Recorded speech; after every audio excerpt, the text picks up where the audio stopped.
World of Gamers. I've finally found a minute to sit down and do part two of my original Xbox collection. We say original Xbox to let people know that it's the first Xbox. I don't know why that is. OG is another one. Original Xbox. It is the first Xbox. And as I've already said, it is my favourite console of all time. There's a lot of nostalgia attached to this console and some of the games because when the PS2 was announced and when it came out, most people went straight from PS1 to PS2. I knew that the Xbox was going to be something a little bit more different, a little bit more powerful. Therefore, and I've never been a person to follow trends, as an adult especially, I went to Xbox and I wasn't disappointed. And I'm still not disappointed. And I'm still playing games today on the Xbox, and I've been modifying Xbox consoles to get even more life out of that big, humongous X with one of the most ridiculous controllers, the Duke. That was a mistake. Anyways, let's get into the games. There's a big pile here. There's more games than part one. The trick is going to be getting them from here to somewhere over there without them falling over. So here we go. Starting off with, I'll try to do this with as little glare as possible. The Bard's Tale. I've only played a tiny bit of this game. I have played similar games when Microsoft were transporting some of their PC games over to Xbox.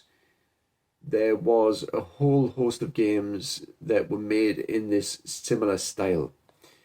So games that I'm talking about in particular, Bard's Tale, Dungeons and Dragons. I might have another one here somewhere. Actually, I think I've got rid of it. There was another horror themed game, which I can't remember the name of off the top of my head. But they all had this similar sort of CRPG, computer RPG style of graphics. Almost, in a sense, a top-down sort of perspective. And classic PC RPG gaming.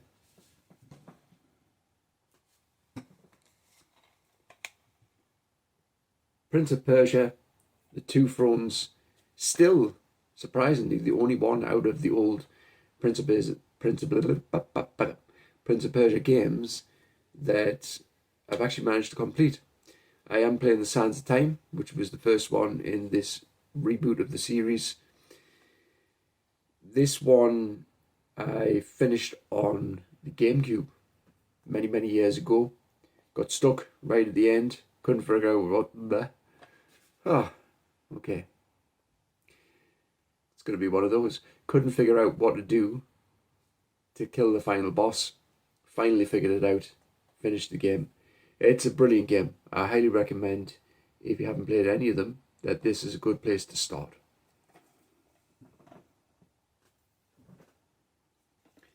Oh yes. Let's give it its full title. Mark Echo's Getting Up, Contents Under Pressure. Is the second one ever going to come out? I did see Mark Echo doing a campaign on Instagram a year or two ago, trying to get some interest in bringing out a second game. I would love it. This, for me, is one of the best games ever created. Take away the graffiti content, there is so much in this game to enjoy outside of it being a game about a graffiti artist. I am a graffiti artist, and therefore I have more nostalgia attached to this game, but it is more than just a game about a graffiti artist. There's so much in this game that is done well. The platforming elements of it, being able to tag almost everywhere and put up fantastic pieces is just phenomenal for the time that this was released. Has a fantastic story, bit of a dystopian type of story. It's a beat 'em up at the same time, and the mechanics, the little bit of the stealth that you have to do sometimes is a little bit unreliable, but the beat 'em up elements of the game, climbing elements of the game, they're all really well done. You know, there were games released in a similar time with similar gameplay elements that weren't able to do what they managed to do with this game. Hats off. And if you are a graffiti artist, there's some old school heads in this game, like T-Kid, Scene, Cope 2. You get to paint trains. You get to paint a moving train. That's how good this game is. Enough said. I remember the last time when I did part 1, I was saying that today people don't really want to watch long videos. I don't watch long videos. I break them down into pieces to watch in a manageable way today. And maybe I've just got sucked into this, you know, not having much attention type of generation. But I'm going to try and pace myself for this one and not worry too much about the time. Okay. Blood Rain 2. This is an NTSC copy because at the time that I picked this up, it was cheaper than the PAL version. I don't know if that's changed. I haven't checked in a while. I haven't actually played this game yet. I haven't even played the first one yet, which has been on my list for a long time. I need to get to them at some point. This is an almost immaculate brand new copy, apart from it's not sealed, but it's in really good condition. Vampire action games, and there were some terrible films made. I have one of them upstairs. I might do I might do a video about DVDs and Blu-rays. That was a suggestion from a viewer. Thank you for that. I think I'll start off with the 3D ones, which are a little bit unique, and maybe it's the 3D games that I have as well. I do have a 3D TV behind this phone. A classic for some, Counter-Strike. I have this in my collection for absolutely no reason whatsoever other than to just have it in the collection, because trying to play Counter-Strike now by yourself is pointless. You can, I think, still play this online. I think some people are still doing that, but I missed out. I didn't play this back in the day. I didn't know what it was. I remember an old acquaintance banging on about this game. I think it was this game he was talking about, and he was so passionate, and I had absolutely no idea what he was talking about, because he was gaming on PC online, and I wasn't. I was playing on Xbox with no online connection. I didn't even know who Valve were until Left 4 Dead. That was how long it took us to acknowledge who Valve were. And I do like that company and some of the games that they put out. So yeah, just one for the sake of having it. It tends to be quite cheap. The first one, Blood Rain. Like I said before, haven't played them yet. I really should bump them higher up the list of games to play, because they've been in the collection for a long time. There's loads of vampire horror games on the Xbox. Not so many zombie ones. Lots of vampire ones. A game that I did play all the way to the end, surprisingly. Viet Cong, Purple Haze. And I say surprisingly because back in the day, this was not the type of game that I played. I went through this period of buying games, getting really frustrated with them, not wanting to use guides, cheats, etc., and just taking them back to the shop and trading them back in. At the time, I was drinking a lot of cider as well, and my head was mashed up, and I found it really difficult to concentrate if the game got difficult. This game is a squad-based shooter, really challenging, and for some reason I persevered. And I think, to be totally honest, it was because I love films about the Vietnam War, and I think that was what spurred us to persevere and eventually get to the end of this quite difficult game. And so it's here for nostalgia reasons. I don't know if I'll ever play it again. I might. You never know. If I remember correctly, I'm sure this has Jimi Hendrix Purple Haze on the soundtrack. Hence the reason it's called Purple Haze. In the comments, if I'm correct, it's been a while. I played that back in, wow, that must have been about 2005. Yeah. Yeah, I remember quite a dark night actually sitting and playing towards the end of that game. Trigger. Another war game based on a movie, based on a real life situation. Delta Force Black Hawk Down. Only played a little bit of the beginning of this game. I went through a bit of a obsession, as you know, with picking up war games, and picked up a few. This game, I need to finish it. I'm sure this one has just been remastered and re-released, or it's on the way. Legacy of Kain Defiance, the game in the middle of Legacy of Kain and the Blood Omen series of games that brings the two main characters together. I got so far into this and I got stuck and I couldn't figure out what to do and I gave up. And I've come back to it twice and not being able to continue on and get back to where I got stuck so I can finish the game. But I will, because it is a good story with this game, bringing the two main characters together. And it's a fairly decent horror game on the vampire side of things again. A game that I haven't been able to play because the first copy that I bought of this wouldn't work, just wouldn't even turn on, like wouldn't boot up. So I got a second copy to replace that one, popped it in, it boots up, won't go past the start screen, so not having much luck. First to Fight, United States Marines. This is based on a training tool developed for the United States Marines, and that was what intrigued us about it. I wanted to see how realistic it was for the time. I can't remember how I actually came across that. It was probably on somebody's video somewhere. Another vampire game. Buffy the Vampire Slayer. They used to be highly spoken of as being decent games for what they are, based on TV series. I've tried getting into both games that I have. I think, did I show the first one in the first video? I think I might have done, because I can't see it yet. And yeah, I just, nah. Maybe it's just because I wasn't a fan of Buffy. I don't know. I'll come back to them. Another game, or another two games that I would really like to play. I said this in the first video, so I won't repeat it. Star Wars Knights of the Old Republic. Number 2, the Sith Lords. This one was created by Obsidian, and Obsidian are one of my favourite developers of games. There is, when it comes to showing part 2 of my clearing the backlog, which I'm going to focus on games I want to play next year, I will talk a little bit about a game that Obsidian made. I've already played the first game in the series. I have the second one, which is going to require a massive commitment to get through. I'm playing another Obsidian game upstairs as well, The Outer Worlds, for the second time. And I will get the second game as well.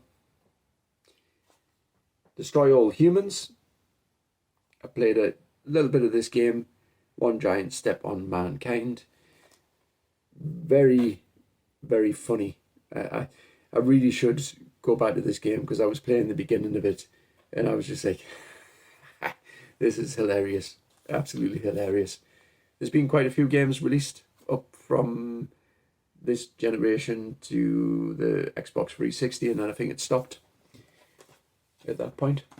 And they've been re-released, remastered and re-released over the years. Lots of nostalgia. Tiger Woods PGA Tour 2005. I can't remember which one we started with and where it ended, but for a period of about 2, maybe 3 years, me, my ex's dad, and loads of our male friends, many, many years ago now, before my son was born, used to sit and play this game almost every single day.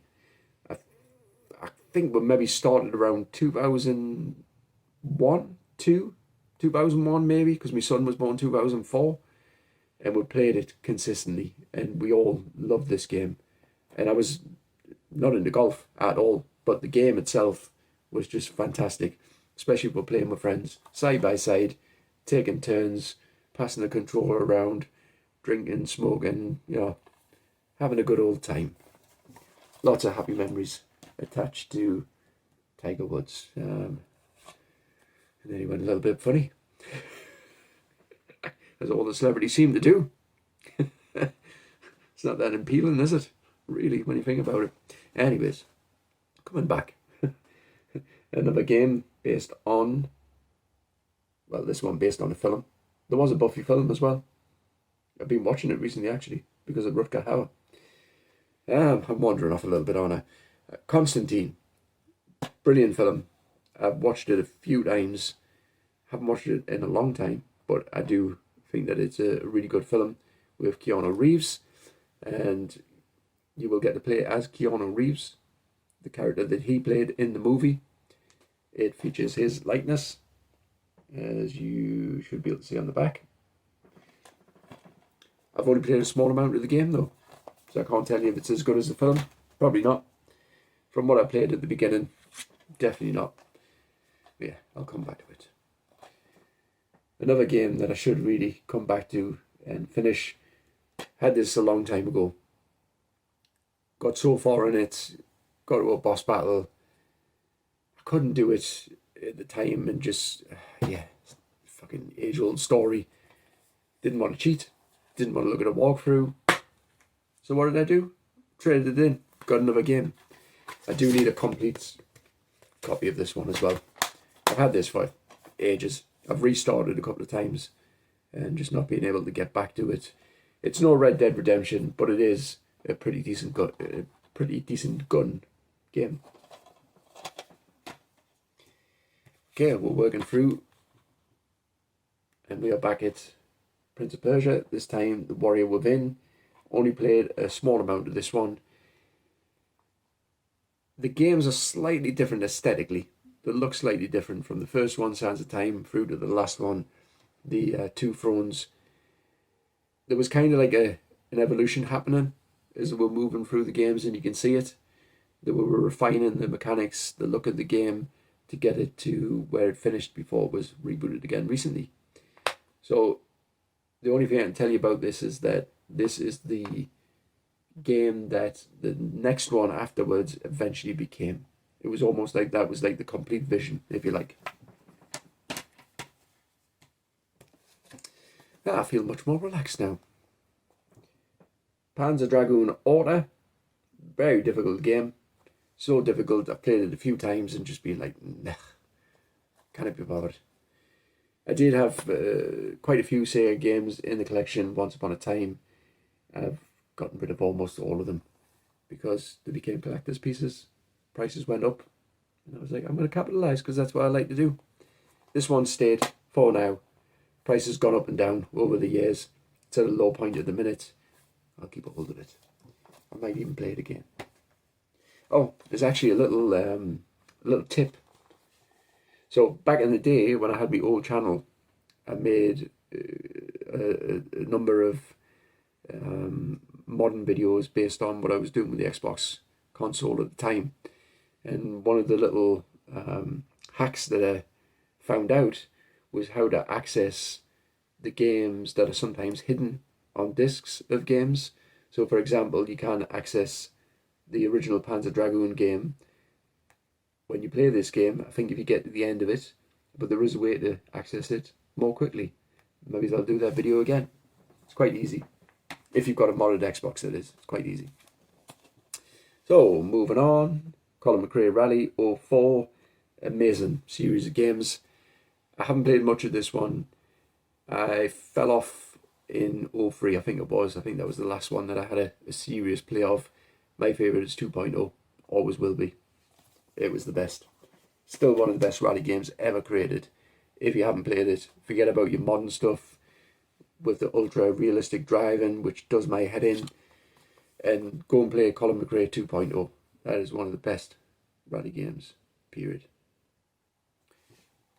Van Helsing, another one based on a film. I've only played a small amount at the beginning of this game. That's quite a heavy. Yeah. Sometimes you forget that, you used to get massive manuals in the boxes. I pick one up and I'm like, wow, that's not how games feel anymore, is it? Okay. A game that other people love, that I wanted to love, but just, I think it's naff, to be honest. The Chronicles of Riddick, Escape from Butcher Bay. I did own the second game for the Xbox 360. I've had this one in and out of the collection a couple of times. I really want to be able to play it and see why people love this game so much, but it's a little bit fiddly. Like, the controls are not the best, and it's just a bit off-putting. A game that I should finish as well, Half-Life 2. I still haven't played the first one.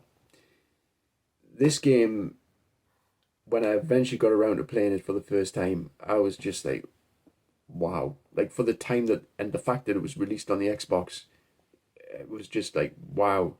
There's so many amazing technical achievements to witness in this game. I got very far in it, had a hard drive die on us, so I lost my save. I hadn't backed it up. And then I'm sure it happened again. I went through a period of having hard drives that I had installed in the modded Xboxes die on us, and I lost saves, and yeah, so crap when that happens. So that's just reminders. I need to get a memory card for my Xbox so that I can save them somewhere else as well. Yeah, and then maybe that won't happen, and I'll get to finish this game eventually. Brilliant game. Can't recommend it enough, even though I haven't finished it. Oh, look at that. There's the other copy of First to Fight.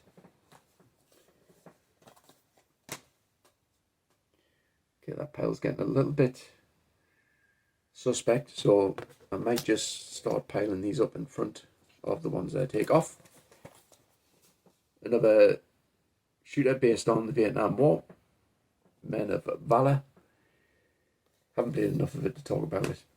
Just played a little bit at the beginning. Project Zero, based on a true story. I've looked into it. It's a load of lies. Sounds good though. I've played a few hours of this one, and it's one of those. If I had played these games at the time that they were released, I most likely would have finished them all, but I didn't. I've come at them later on down the line. They're a little bit outdated, but they are really creepy horror games.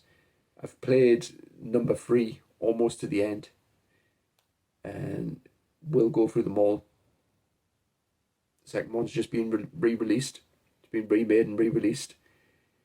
I think before I play that, I'll play the original second game on the Xbox. I might even do this one at the same time. Run Like Hell, RLH, you wouldn't know, unless you know. Hunt or Be Hunted, another NTSC version, because at the time it was cheaper than buying a UK version. And because I've got modded Xboxes, I can play region locked games. So this is an alien-based run from the Terror sort of game. I've only played a small amount, so that's all I can tell you. Aliens come after you. You've got to do a lot of running to get away from them. What more can I say? Nothing. Another game that people speak highly of as being a bit of a hidden gem, a bit of a surprise, From Russia with Love, 007, starring Sean Connery. Actually, Sean Connery as James Bond. I haven't played it yet though. It's got a manual in it. Didn't feel like it. That's a smaller one. Terminator 3, Rise of the Machines. Played a small amount of this one as well. Terminator is one of my favourite films of all time. Terminator 2, more than one, but they're both very good films. And some of the games are alright, but not the best. Still Life, one of the best games on the Xbox. If you like point and click, horror style adventure games, this is pretty much a Jack the Ripper story in a nutshell, and really challenging. This was a PC game ported to the Xbox. They did a good job of porting it over. Graphics look a little bit dated today, but gameplay wise, give it a try. If you like these types of games, you won't be disappointed.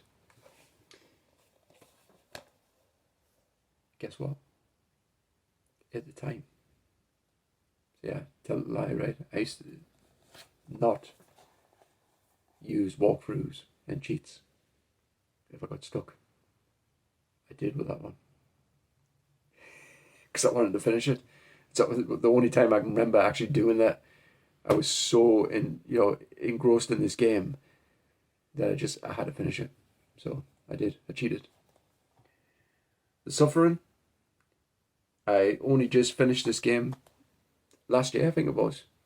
Even though I had started it again in the past, got stuck near the end, gave up, traded it in, and then came back to it. One of the best horror games from that time. It's a horror action game, very, very creepy. Sometimes a little bit disturbing. I remember the advert for this game was disturbing enough. It made me want to go out and buy the game, and I did. Cold Fear. At the time that this was released, I thought one of the biggest disappointments, because this was as close to Resident Evil that you could get on the original Xbox, and I put it in, started playing, was like, yes, this is going to be good. And I couldn't get used to the controls.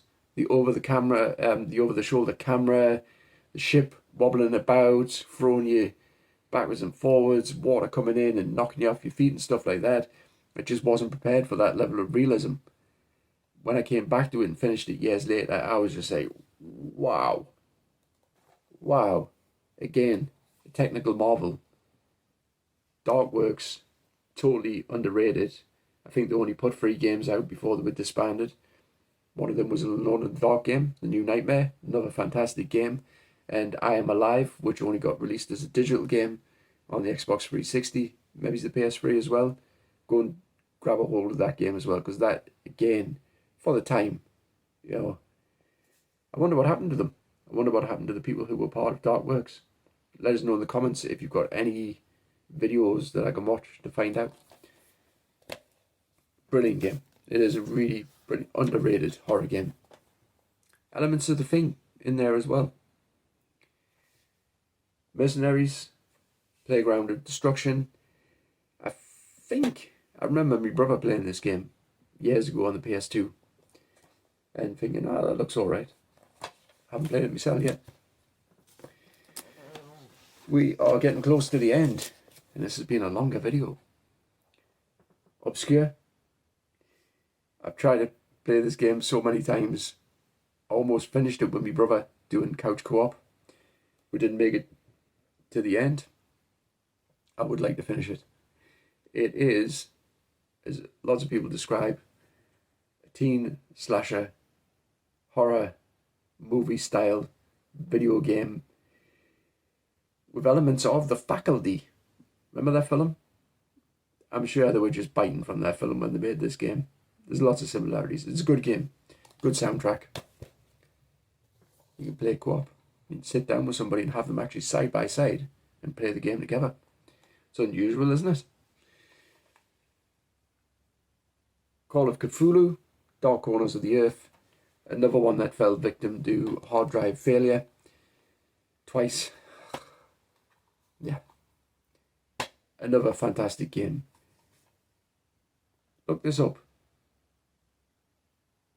One of the people responsible for Simon the Sorcerer helped to get this game created.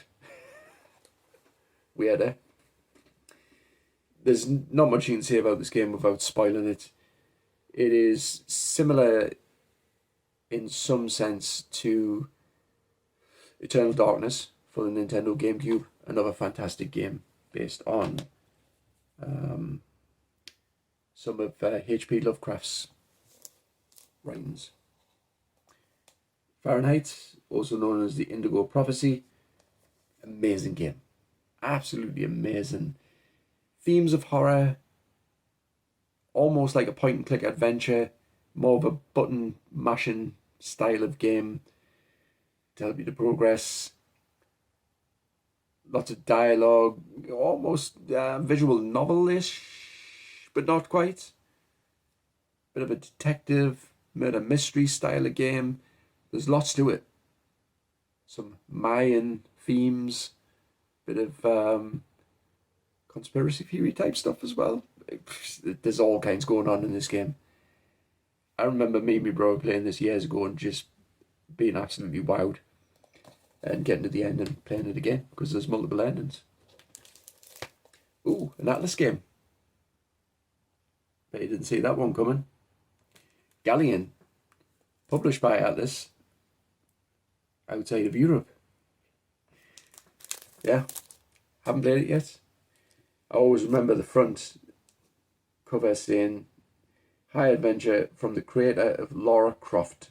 Galleon is a triumph." Graphics wise, it's not that impressive. I don't know what the gameplay is like though. And last two, Conflict Vietnam, another Vietnam War shooter. Conflict series, Desert Storm, and a few other games. I think there was Global Conflicts, maybe, I don't remember. And the final one used to be considered a hidden gem, sought after, sometimes expensive game, Jurassic Park Operation Genesis. Bit of a theme type building sim sort of game, like Theme Park, Theme Hospital, along those Sim City. There was loads of them. You know, build your own zoo with dinosaurs and things like that back in the day. They brought another one of these out not so long ago, didn't they? A few years ago, a couple of years ago. I don't know how long ago it was. I played a small amount of this because I used to like playing those types of games back in the day. And to be honest, I'm not in the headspace anymore for this type of game. It's the type of game that you've got to have a bit of time to dedicate to being consistent with it. Otherwise, you just get bored. You just fall off, forget about it. Right, so that's everything for part 2, and that's all of my original Xbox games. The collection looks very different to how it used to. I wish I had the old videos to re-upload and show you what the collection looked like. I used to have a lot of more sought after games, higher price games, but as I've said, I'm not bothered about hanging on to things anymore. Apart from the Atlas collection, it's the only thing that I want to keep and maintain and keep adding to. But the other games that I have, if I get to the point where I feel like I want to sell them, I'll sell them. If there's profit to be made, I will sell them. And I'll put the money into Atlas collecting. Thank you very much if you persevered all the way through. And I'll catch you in the next one. Stay safe out there.